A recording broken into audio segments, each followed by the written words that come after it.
Hey, everybody, this is Daniel Garza, and welcome to the Daniel Garza Show, which has a subtitle, but I will get to that in just a minute. We will have a co-host. She will be my sidekick. And Hello? Oh, there she is. Hello? Hi. I'm sorry. Is this the wrong show? Because you said something about a sidekick, and I'm the host. So I don't know if maybe I'm on the wrong show or you didn't get the memo. I don't want to make this an awkward moment for either one of us, but did you not get Shane's last message? What last message? Well, he said, be there ready to go, and we'll start recording your show. Right, your show, as in my show. Is that what we're saying here? No, that's what you're saying. What I'm saying, as I said in the beginning, it's the Daniel Garza Show. Hey, everyone. This is Alicia Bridges. Daniel is a little delusional right now, but thank you so much for coming to our show. We really appreciate having you all. There's some stuff that Daniel and I have to take care of offline, but we're not going to worry about that right now. Hi, Daniel. Hi, Alicia. How are you? I'm good. So happy to run into you, I guess. Hey, everybody. How's everybody doing? We're here on Healthy Humor. Hey, Daniel, how you doing? Wait, what did you just say? Healthy Humor. Is that a different show? Yes, Shane. We need to talk. Oh, okay. All right. Because Daniel seems to be confused as to who's the host of this show. It's Alicia with Healthy Humor. No, I'm not confused. I am not confused. I may be a little Mexican, but I'm not confused. Okay. Now that Shane's here, can you clarify the situation? I will be glad to clarify. Absolutely. And I apologize if there's any confusion. You know, Daniel, you are such a great host. You are somebody who really knows what they're doing. And that's why it is that I definitely wanted you to be part of what it is that we're doing here on Healthy Humor. And Alicia, you are awesome. I mean, you are amazing. I mean, you are 10 foot tall and bulletproof when it comes to advocacy and on that stage. So I thought, why not put things together instead of having just your show, Daniel, or your show, Alicia? I thought, let's put things together and make Healthy Humor together. How's that sound? That sounds doable. I mean, I don't really like it, but we're here, so I'll deal. Hey, everybody. Welcome to Healthy Humor with Alicia and Daniel. There you go. See? Hey. You got it. You figured it out already. You guys are going to be awesome. I don't need to be able to do anything more. I just want to say, hey, welcome to the Speaking the Heart Network. Really, really happy to have you. You guys are going to make a difference for a lot of people. Folks, we're going to have a lot of fun. We're going to be talking about a lot of different things. We're going to be talking about health and wellness, but in everyday conversation. We're not just going to be talking about, you know, the things of the awareness month and all that. We're going to be talking about everyday conversation, and it's going to be a lot of fun. So you two enjoy and, you know, be nice to one another, but have some fun. All right? All right. I didn't want to make this awkward, Shane, but can we have our show back? Okay. I'm going to head on out of here, folks. You have a great day. Bye. Bye, Shane. Well, Alicia, I'm excited. Not only do I think you're gorgeous and amazing, but you're funny. And if anybody knows how to survive on a daily basis, it's you. Daniel, you're not getting any, so you don't have to be so nice to me, okay? I want to welcome everybody. I'm so happy that Shane and Alicia thought about me when they were putting together the show. I'm really excited to be here. I'm so happy that you're here, Daniel. Like, all jokes aside, I met you a couple of years ago at the Healthy Voices Conference, and your energy is just so wonderful. You're hilarious. You just have so much knowledge on advocacy and chronic illnesses. So I'm just so happy I'm here with you doing this show. So thank you for all the love. So we want to send a big hello, first of all, to all of our Healthy Voices, brothers and sisters who know about chronic. I mean, if there's any group of people that I know that know how to survive day by day and not just advocate for them, but for others, it's the Healthy Voices group. I totally agree. I just learned so much just going to different conferences as a whole and meeting with other advocates outside of my disease state, which for me is psoriasis. Daniel, I know earlier we were talking and you said you had a conference call or you were conversing with some people in the medical field. What exactly was that about, and what has your experience been like with conferences? Yeah, well, I will admit that Healthy Voices conference, which I don't know if you got the email, it's going to be in Dallas next year, which is my hometown. That's where I grew up, in Dallas. Healthy Voices, and not to like throw in for some brownie points so I can be accepted for next year, but if it helps, it's really one of those conferences that's all around. It incorporates everything you want in a conference: panelists, speakers, downtime, great food, networking, spirituality. I mean, it's everything all in one. I don't know about you, but I go to other conferences and I'm spoiled. I want an all-around experience, but you can't get that on a one-day, 8-hour conference. It's limited. But yes, today Right. I went to a conference today here in Los Angeles. Basically, the main theme was collaborating and how you can collaborate with others to work on bigger projects, the ins and outs, the pros and cons, how to envision how a collaboration is going to go. And then sometimes, I think you and I both know this, how sometimes the best thing you can do is to not collaborate with some folks and just step back. I know that I've had my experience, especially doing a podcast, that you try to connect with people or they want you to work on something and you put a proposal together and then the meeting never happens. You know what I mean? Right. Have you had collaborating nightmares? Definitely. So far, my experience with collaborating with people in the chronic health sphere has definitely been more positive than negative. But even with the work that we do, as much as we give back, many of us are so compassionate and empathetic for others in the community. You still have to deal with a lot of different personalities. Yeah. And so that has definitely been an interesting aspect of it all. Because even when you kind of feel like you have to check somebody, you still try to do it with as much love as possible.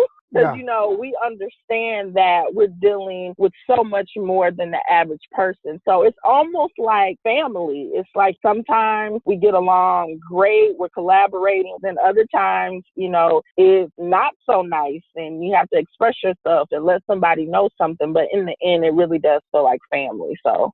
Yeah, well, I'll admit that I had like 4 cups of coffee and I was still snoozing. There were a couple of times where I was like, oh my God. I will admit to this also, that what kept me awake was there was a lot of cute guys there. So I was kind of scoping the room. But I did. I'm glad that you're talking about the conference, because I thought that you were saying you needed 4 cups of coffee to stay awake through what I just said. Like, I'm so glad that you're talking about the conference. No, for the conference. No. I find you super interesting. For those of you who are listening to this and have never seen Alicia, you have got to go Google her so you can see a picture of her. Oh my God. She's gorgeous. Oh, She's statuesque. She's beautiful. She's like this divine model. I'm in love with you. As a gay man, I've got you on my, if things were different, if I were straight or a lesbian, I would be all up on that. I'm just going to say that out there. You're so sweet. Oh my gosh, you're making me blush. But gosh. There are a couple of things that I learned today about collaborating. And for those of you listening who are advocates and you are not part of an agency and you're kind of going on your own to collaborate with a nonprofit or even a profit agency and you want to do work with them, I learned a couple of things that we can do to make sure that our work is validated, that we are put into the credits, and that we are giving the respect and time that we deserve. One of the things that I learned was when you show up, if you're the one that's asking for the meeting, show up with copies of your proposal for everybody. And it doesn't have to be long. It could be 1 sheet, bullet points of what you're expecting from the agency. And they could have a space where they initial and sign so that when things aren't working out the way you want them, you can go back and say, hey, this is what we agreed on.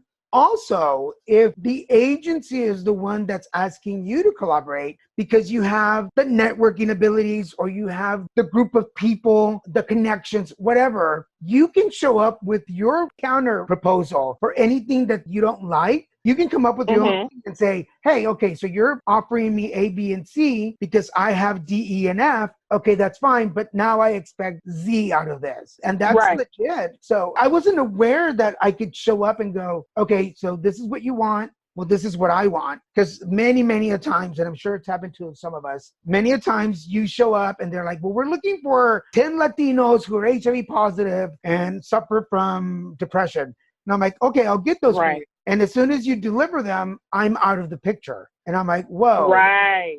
Or everything that you've offered in the circles or in the talks or the research, nobody's name is in there. And as an advocate, I want credit so that I could put that on my resume. Does that make sense? Yeah, that makes perfect sense. What do you feel when collaborating with like pharma companies, the conflict of interest? Do you only work with one pharma company, or do you kind of make it a point to free yourself enough where you can work with multiple pharma companies when it comes to collaborating? Because for me personally, I've done a lot of work as a patient advocate for different pharma companies, which included like writing articles or doing video or, you know, different campaigns. And so I always try to set it up to where they can't be the only company that uses me. So what are your thoughts on that?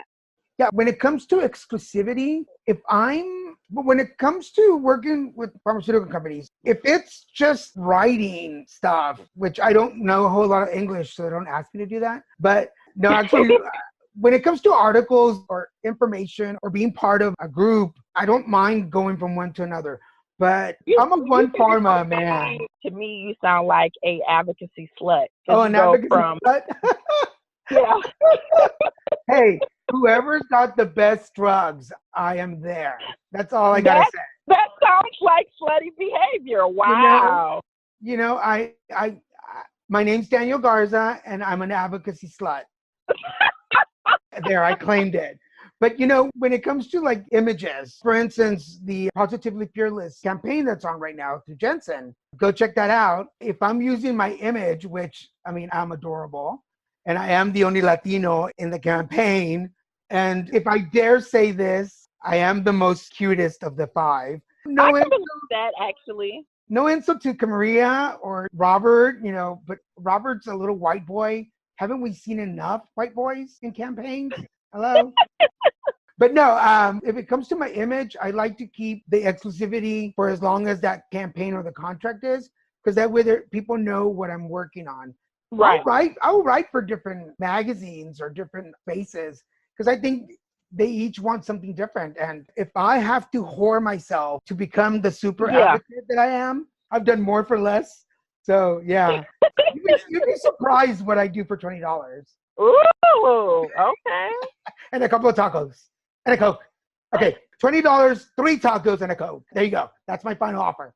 Cheap thrills. Cheap chronic thrills. That's what I like to call that. But you know, sometimes, especially when we're starting, I mean, I think we've all been there. When we're starting, we're eager to get our message out. We're so eager to be heard. We have no barriers. I mean, we'll jump into any advocacy bed that's available. I don't know about you, but. Oh, come on, girl. Let's confess. Come on, girl. But I think this is a perfect opportunity to just let people know like where we come from and what our situation is. You deal with psoriasis, correct? Right. I have psoriasis. I've been dealing with it for the last 2 decades. Typically, when I'm not using medicine, I'm like 90% covered. So I kind of like to refer to myself as a black cheetah when I'm having a psoriasis flare. That's my cat noise. But yeah, so I've been advocating for psoriasis for probably the last 8 years. And now I'm starting to get into like the mental health and advocating on behalf of others. So it's been a really interesting journey. What disease states do you advocate for? Well, I've been HIV positive for 18 years. I started advocating the year after I was diagnosed. So I've been out there for about 17 years now. But then as my stories evolved, I got clean and sober over 11 years ago. So I added alcohol and drugs to my story. And then cancer, anal cancer 3 years ago. And then a stoma 2 years ago. And during that time, I was diagnosed with anxiety and depression. Plus PTSD to health issues, plus recently with diabetes. I also have a heart murmur and high blood pressure. I'm an overachiever, so I want to do everything in life. I wasn't good at Yeah, school. I feel like I need to say some more diseases. Damn it.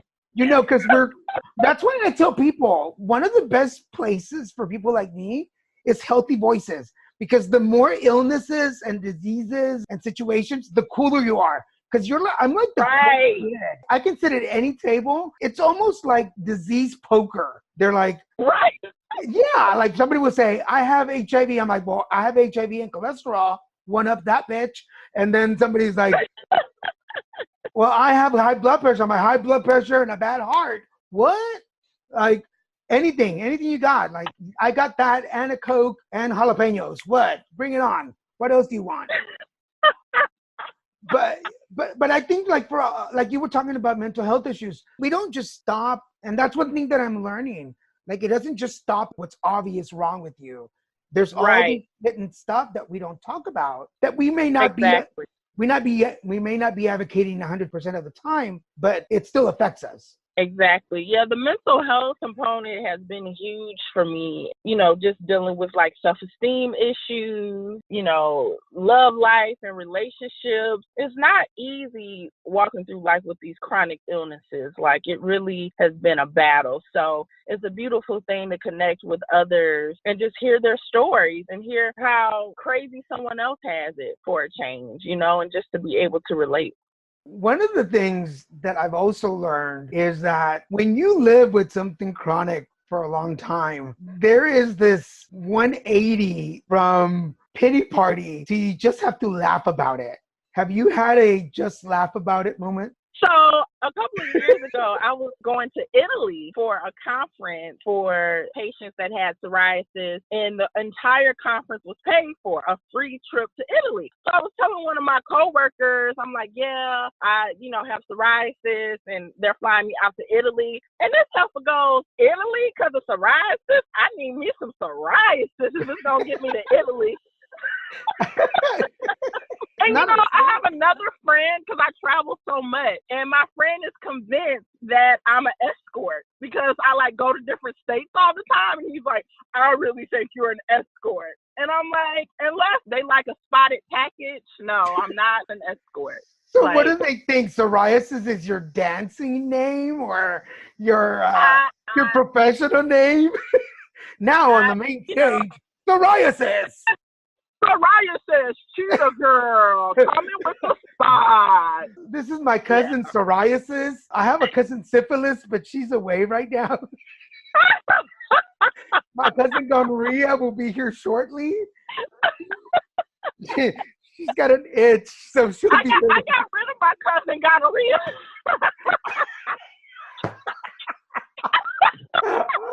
We got pet crabs.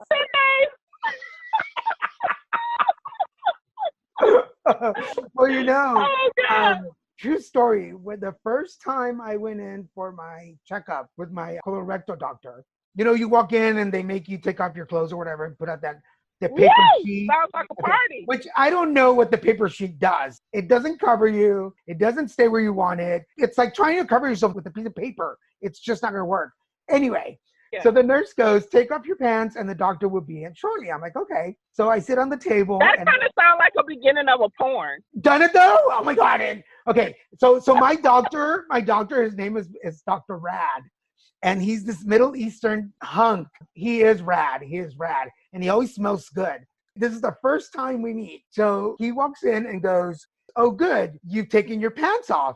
And I look at him, I go, under different circumstances, this would be so romantic. And he just rolls his eyes. So he sits down at the computer and he goes, all right, lay down and turn to your side.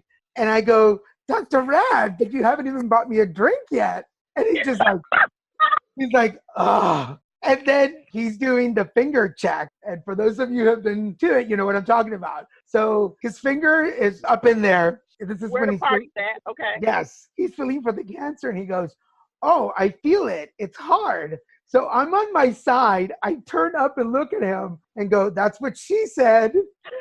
And he looks and he goes, Daniel, I have my fingers up your ass. And I go, look, if we're going to break the ice, let's just do it now. Like, let's get it over with. But from then on, we had the best relationship ever. I would hope so. I'm going to, Did you smoke a cigarette after? That's all I need to know. After I grabbed one of those tongue depressors while he was still in there. I just licked on it, like throwing cotton balls at him. Here you go, doctor.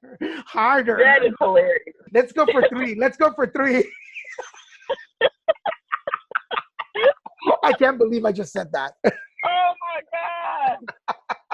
That is hilarious. Like, I know that you were getting a health checkup, but that actually turned me on a little bit. Like, that was a really interesting story. Like, I wasn't expecting that. Well, you were talking about, you know, it was almost a porn. It was. Bow chicka bow wow. Now, one thing that folks no. And for those of you, I'm going to post a picture of him on my page. So you guys can go to my HIV Positive Live, and I'll post a picture of him so you can check him out. When can I set up an appointment? I could recommend you. Dr. Rad.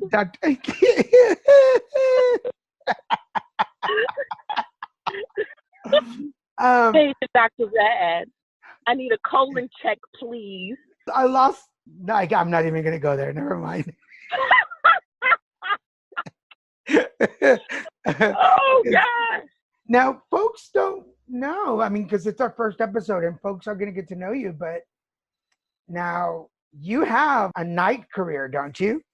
A night career? Yes. Oh, my God. Anytime someone asks me if I do stand-up, I'm like, no, I just tell jokes. I don't really consider it like stand-up. I'm not a comedian, but yeah. Come on. You did some at the conference. You were funny. I did do some at the conference. That was pretty cool. I talked about the struggles of having psoriasis when I was a kid, and I lied to everyone and told them I was a superhero named Black Cheetah, so that went over pretty well. People thought that was absolutely hilarious, and so sometimes I still kind of use that lie. I mean, I really am curious, and I'm trying not to laugh because I know we're supposed to be like kind of serious about health issues, but I'm really curious. How was the kids' reactions when you would tell them that you were a superhero named Black Cheetah? I mean, kids are so stupid, so they believe. I mean, no offense, children. Oh, did I just say that? Kids, you know. Alicia loves the kids. You know, they're so gullible. That's the word that I should be using. Kids are so gullible. So they really believed that I was a superhero, that I was a Black Cheetah. And I was like going with the lie until they asked me to start saving people around the school. And then I was like, oh shit, like I gotta back up out of this. Like I went too far with this lie. They was like calling on me. This looks like a job for Black Cheetah. Like, no. That's what I'm like, no, I just have psoriasis. I totally lied. It's just psoriasis. My bad. I'm cracking up on that one. So